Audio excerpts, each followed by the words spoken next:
Hello Mark, I'm Anne. I'm in your junior speaking class, and my student number is S0241021. And now I'm going to read the article. TED 2014, filmed March 2014, 7 o'clock p.m. Hugh, Herr, the new bionics that let us run, climb, and dance. Looking deeply inside nature, through the magnifying glass of science, designers extract principles, processes, and materials that are forming the very basis of design methodology. From synthetic constructs that resemble biological materials to computational methods that emulate neural processes, nature is driving design. Design is also driving nature. In realm of genetics, regenerative medicine, and synthetic biology, designers are growing novel technologies not foreseen or anticipated by nature. Bionics explore the interplay between biology and design. As you can see, my legs are bionic. Today, I will tell human stories of bionic integration, how electromechanics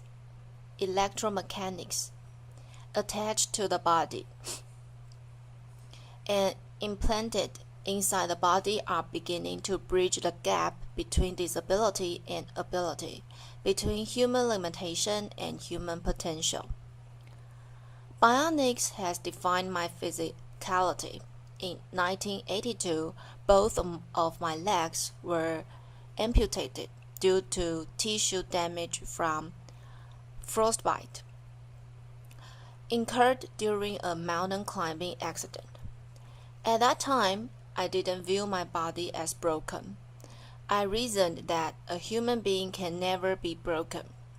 Technology is broken. Technology is inadequate.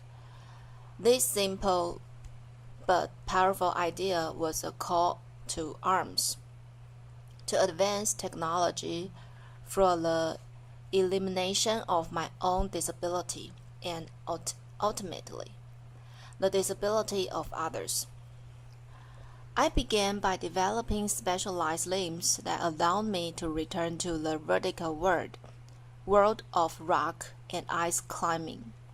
I quickly realized that the artificial part of my body is malleable, able to take on any form, any function, a blank slate for which to create, perhaps, structures that could extend beyond biological capability. I made my head adjustable. I could be as short as 5 feet or as tall as I'd like. Laughter. So, when I was feeling bad about myself, insecure, I would jack my head up. Laughter. But when I'm feeling confident and soft, I would knock my head down a notch just to give the competition a chance. Laughter. Applause.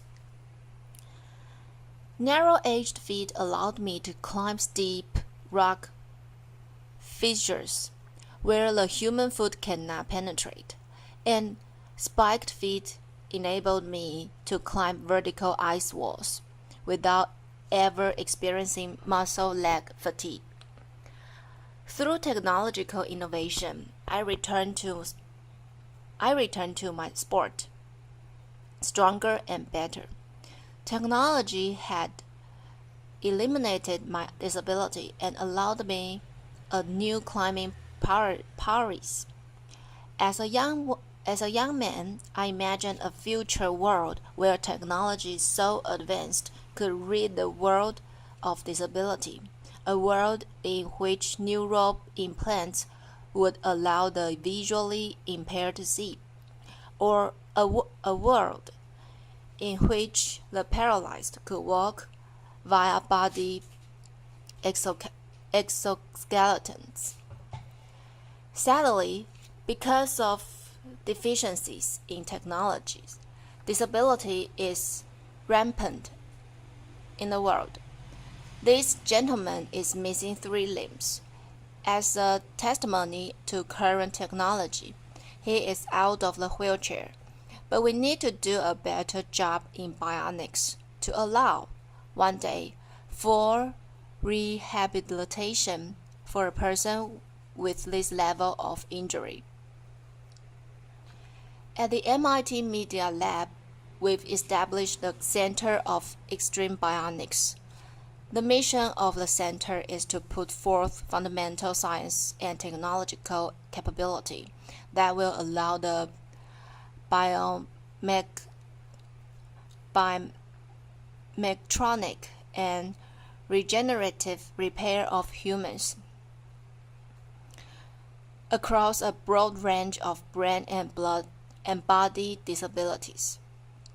Today, I'm going to tell you how my legs function, how they work as a case in point for this center. Now, I made sure to shave my legs last night because I knew I'd been showing them off.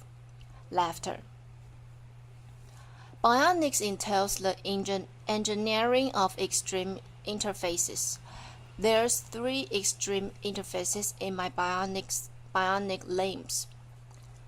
Mechanical, how my limbs are attached to my biological body.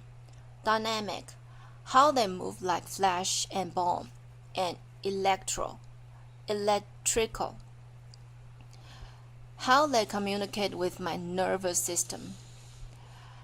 I'll begin with mechanical interface. In the area of design, we still do not understand how to attach devices to the body mechanically. It's extraordinary to me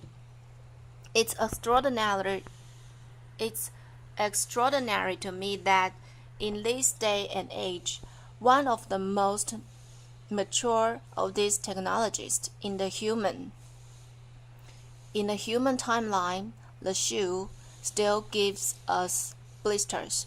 How can this be? We have no idea how to attach things to our bodies.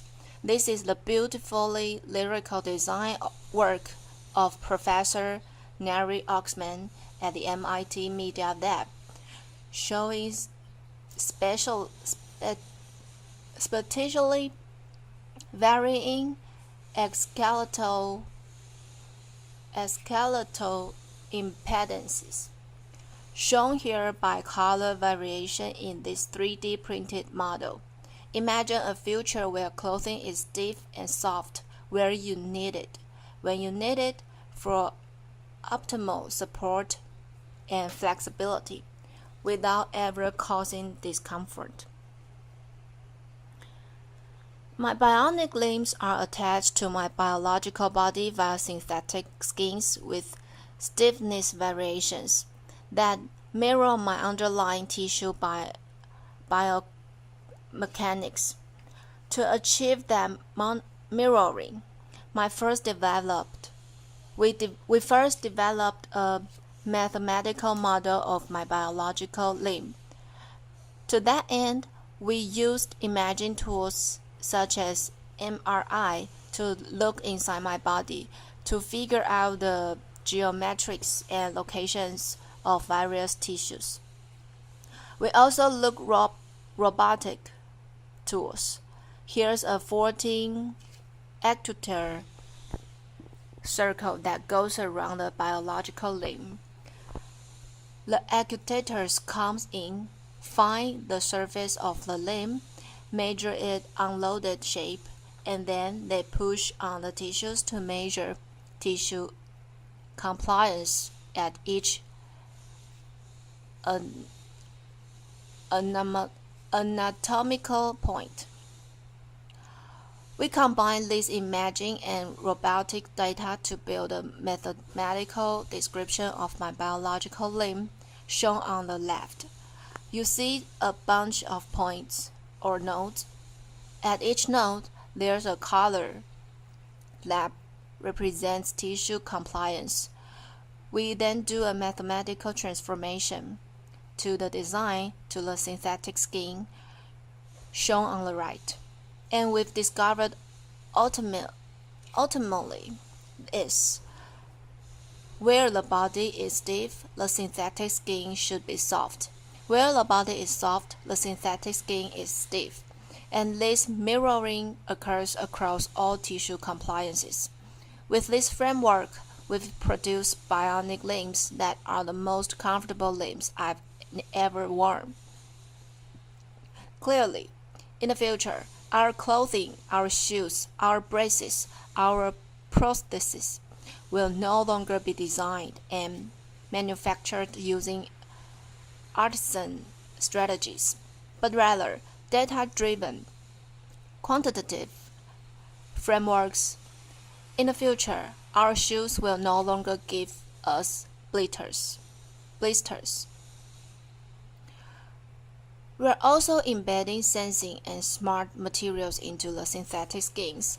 This is a material developed by SRI International California. Under electrotactic effect, it changes stiffness. So under zero voltage, the material is compliant. It's floppy like paper. Then the button pushed, the voltage is applied, and it becomes stiff as a board. Tapping sound. We embedded this material into the synthetic skin that attaches my bionic limb to my biological body. When I walk here, it's no voltage. My interface is soft and compliant. The button pushed, voltage is applied, and it stiffens, offering me a greater maneuverability over the bionic limb. We are also building exoskeletons. This exoskeleton becomes stiff and soft in just the right areas of the running cycle to protect the biological joints from high impact and degradation. In the future, we'll all be wearing exoskeleton in common activities such as running. Next, dynamic interface. How do my bionic limbs move like flesh and bone? At my MIT lab, we study how humans with normal physiology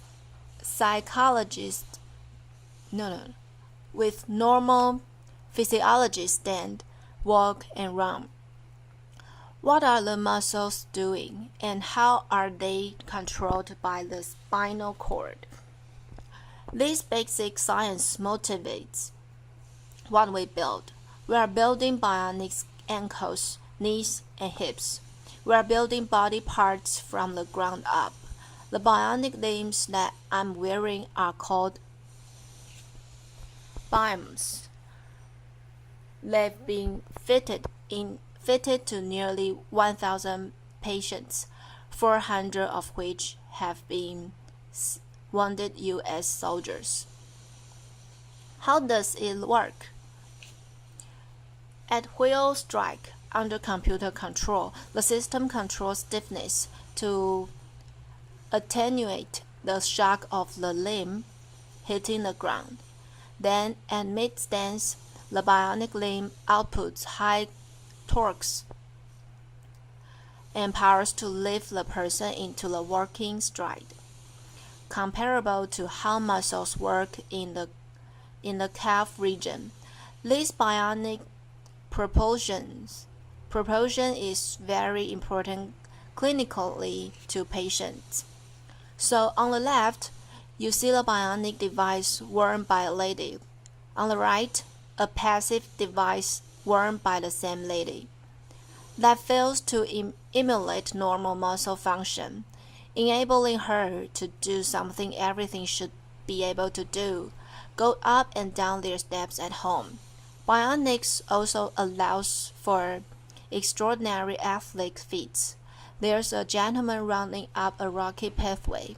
This is Steve Martin, not the comedian who lost his legs in a bomb blast in Afghanistan.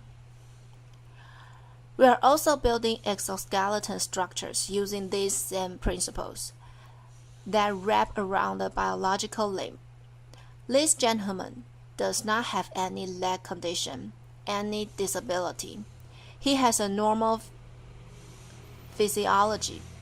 So these exoskeletons are applying muscle-like torque and powers, so that his own muscles need not apply those torques and powers. This is the first exoskeleton in history that actually augments human walking. It significantly reduces metabolic cost. It's so profound in its argumentation that when a normal, healthy person wears the device for 40 minutes and then takes it off, their own biological legs feel ridiculously heavy and awkward. We are beginning the age in which mechanics attached to our bodies will make us stronger and faster and more efficient. Moving on to electrical interface. How do my bionic limb communicate with my nervous system? Across my residual limb are electrodes that measure the electrical pulse of my muscles. That's communicated to the bionic limb. So when I think about moving my phantom limb, the robot tracks those movement desires. This diagram shows fundamentally how the bionic limb is controlled. So we model the missing biological limb, and we've discovered that reflexes occurred. When the reflexes of the spinal cord are controlling the muscles, and that capability is embedded in the chips of the bionic limb. What we've done then is we modulate the sensitivity of the reflex and model spinal reflex with the neural signal. So when I relax my muscle in my residual limb, I get very little torque and power. But the more I fire my muscles, the more torque I get, and I can even run. And that was the first demonstration of a running gait under neural command. Feels great. Applause. We want to go a step further. We want to actually close the loop between a human and the bionic external limb. We are doing experiments where we are growing nerves, transected nerves, through channels or microchannel arrays. On the other side of the channel, the nerve then attaches to cells, skin cells, and muscle cells. In the motor channels, we can sense how the person wishes to move. That can be sent out wirelessly to the bionic limb. Then sensory information on the bionic limb can be converted to stimulations in adjacent channels, sensory channels. So when this is fully developed and for human use, persons like myself will not only have synthetic limbs that move like flesh and bone, but actually feel like flesh and bone. The video shows Lisa Malete shortly after being fitted with 2 bionic limbs. Indeed, bionics is making a profound difference in people's lives. Video. Lisa Malete. Oh my God. LM. Oh my God, I can't believe it. Video laughter. Lisa Malete. It's just like I've got a real leg. Woman. Now, don't start running. Man. Now run around and do the same thing walking up, but get on your heel to toe, like you would normally just walk on level ground. try to walk right up the hill. Lisa Malete. Oh my God, man, is it pushing you up? Lisa Malete. Yes, I can't even describe it. Man, it's pushing you right up. Hugh, Herr. Next week, I'm visiting the center. Thank you. Thank you. Applause. Thank you. Next week, I'm visiting the Center of Medicare and Medicaid Services, and I'm going to try to convince CMS to grant appropriate code language and pricing so this technology can be made available to the patients that need it. Applause. Thank you. Applause. It's not well appreciated, but over half of the world's population suffers from some form of cognitive, emotional, sensory, or motor condition, and because of poor technology too, often, conditions result in disability and a poorer quality of life. Basic levels of physiological function should be a part of our human rights. Every person should have the right to live life without disability, if they so choose. The right to live life without severe depression, the right to see a loved one, in the case of seeing impaired, or the right to walk or to dance, in the case of limb paralysis or limb amputation. As a society, we can achieve these human rights if we accept the proposition that humans are not disabled. A person can never be broken. Our built environment, our technologies, are broken and disabled. We the people need not accept our limitations, but can transcend disability through technological innovation. Indeed, through fundamental advances in bionics in this century, we will set the technological foundation for an enhanced human experience, and we will end disability. I look to finish up with one more story, a beautiful story, the story of Adrienne Hazlitt Davis. Adrienne lost her left leg in the Boston terrorist attack. I met Adrienne when this photo was taken in Spalding Rehabilitation Hospital. Adrienne is a dancer, a ballroom dancer. Adrienne breathed and lives dance. It is her expression. It is her art form. Naturally, when she lost her limb in the Boston terrorist attack, she wanted to return to the dance floor. After meeting her and driving home in my car, I thought, I am an MIT professor. I have resources. Let's build her a bionic limb to enable her to go back to her life of dance. I brought in MIT scientists with expertise in prosthetics, robotics, machine learning, and biomechanics, and over a 200-day research period, we studied dance.